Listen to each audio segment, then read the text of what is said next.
ছুটির দিনে মায়ের গুচ্ছের কাজ থাকলেও ভদ্রলোক মানতে নারাজ। বাধ্য হয়ে 2টা পানির বোতল নিয়ে মা বাটা হাঁটা ধরলাম।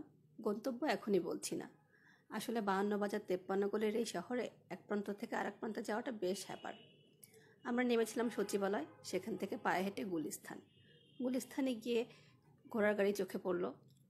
ঘোড়ার গাড়ি দেখে ভদ্রলোক তো মহা খুশি, মা বেটা সেটাতেই চেপে বসলাম।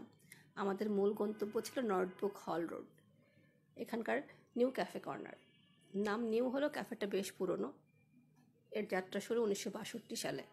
এখানকার ক্র্যাম চপ বিখ্যাত, এই যে সেটার জন্য অপেক্ষা চলছে। তবে ক্র্যাম চপের সঙ্গে আমরা নিয়েছিলাম আলুর চপ আর কাটলেট। স্বাদের দিক থেকে ক্র্যাম চপকে আমি একদম টপ নচ বলবো, একদম 10-এ 10 দিব। খুবই টেস্টি একটা খাবার। আলুর চপটাও ভালো ছিল, তবে কাটলেটটা একদমই জমেনি, খুব রাবারি একটা স্বাদ ছিল। সঙ্গে আমরা চাও নিয়েছিলাম। এই যে ভদ্রলোক চা ঠান্ডা করতে চেষ্টা করছে, গরম চা সে একদমই খেতে পারে না। চাটাও বেশ ভালো ছিল, বেশ কড়া, স্বাদটা বেশ ভালো। আর এখানকার খাবার দাবারও আমার কাছে মনে হয়েছে রিজনেবল, এফোর্ডেবল। তো খাওয়া শেষে আমরা আবার হাঁটা ধরলাম লালকুঠির দিকে। মূলত এটাই নর্থবুক হল, এটা ব্রিটিশদের তৈরি। এটা রেনোভেশনের কাজ চলছিল, ভিতরে ঢুকতে পারিনি, বাইরে থেকেই ঘুরে এলাম।